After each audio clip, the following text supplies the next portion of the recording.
এতগুলো চাকরি বজায় রইলো, একটু তো তাদের ধাক্কা অবশ্যই ব্যাকফুটে পড়তে হচ্ছে। হ্যাঁ, কিছুটা তো গেল। গণতন্ত্রের দেশ ভারতবর্ষের মধ্যে, এখানে গণতন্ত্রের ঊর্ধ্বে কেউ নেই। কিছুটা ব্যাকফুটে তো মনে হয়। বিরোধীদের কাছে এখন মেজর প্রবলেম হচ্ছে, যদি এটা নিয়ে নাড়াচাড়া করে সুপ্রিম কোর্টে গিয়ে, তাহলে তো সামনে ভোট, তার এগেনস্টে তো কিছু ভোট চলে যাবে। কলকাতা হাইকোর্ট নির্দেশ দিয়েছে যে 32,000 চাকরি প্রার্থীর চাকরি কিন্তু বহাল থাকছে। এর ফলে এই যে রায়, এই রায় কি বিরোধীদের কিছুটা ব্যাকফুট ঠেলে দিল?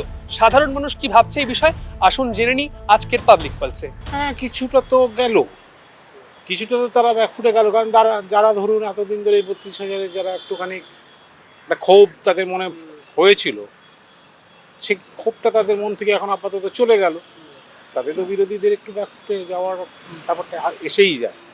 না না, চাপের কিছু তো নেই, চাপের কিছু থাকবো না। চাকরি চাকরি, আপনি বলে কাজকে করছেন কেন?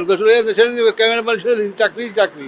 এখন পলিটিক্স যারা অন্য ইস্যু, তারপরে পেটাকে কিছুটা ব্যাকফুটে তো মনে হয়, এই ইলেকশনের সময় এটা হয়েছে এই জন্যই।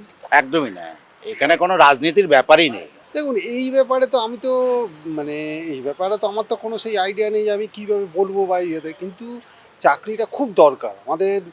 যতদিন যাচ্ছে বেকারের সমস্যা তো হয়েই যাচ্ছে, এর তো সমস্যা তো সমাধান, এই যে কল কারখানা যেগুলো বন্ধ আছে সেইগুলো ব্যবস্থা করে যে ছেলেমেয়েরা একটু পরীক্ষা দিক, সেখানে জয়েন করুক, তাহলে তো আমাদের পরিবারগুলো তো বাঁচবে। এই বিরোধী দল দল আমি অত রাজনীতি দিয়ে বুঝি না, আমি এটুকুনি বুঝি একটা লোক চাকরি হারা হয়েছিল, সেই পরিস্থিতির মধ্যে পড়েছিল, সে আবার চাকরিটা ফিরে পেয়েছে, তাতে তাদের বাড়ির সংসার চালাতে আবার সক্ষম হয়েছে, এটা একটা ভালো জিনিস। বিরোধীদের কাছে এখন মেজর প্রবলেম হচ্ছে, যদি এটা নিয়ে নাড়াচাড়া করে সুপ্রিম কোর্টে গিয়ে, তাহলে তো সামনে ভোট, তার এগেনস্টে তো কিছু ভোট চলে যাবে।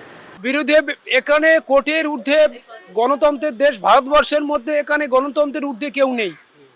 যেটা সংবিধানে আছে সেটা অ্যাবসলিউটলি সাধারণ মানুষকে মানতেই হবে, কিছু করার নেই। তবে হ্যাঁ, যদি বেকার ছেলেরা আবার আন্দোলন করে যদি সুপ্রিম কোর্টে, সেটা তো একটা দিয়েছে, যদি সুপ্রিম কোর্টে গিয়ে কিছু করতে পারে। আমার তো লাগছে ওদের কিছু খারাপ লাগায়, ডিসিশন তো হয়নি, ফের পেন্ডিং করে দিল, আর একটু লেট করে দিল, আবার পরে কি হবে বেরোবে তাদের জাজের ব্যাপার। হ্যাঁ, সেটা তো বটেই, কারণ বিরোধী দলটা তো যদিও দুর্নীতির ইস্যুতে মামলা করেছিল, কিন্তু এতগুলো চাকরি বজায় রইলো, একটু তো তাদের ধাক্কা অবশ্যই ব্যাকফুটে পড়তে হচ্ছে।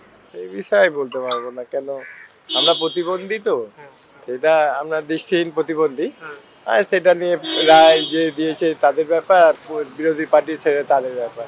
তার রায়টা আমি খুশি হয়েছি। রায় তো আমি যদি মনে করি যে রায় দিয়ে কিছু করবো, সেটা ঠিক নয়, তো এটা সরকারি যুক্তিসঙ্গত যেতে হবে।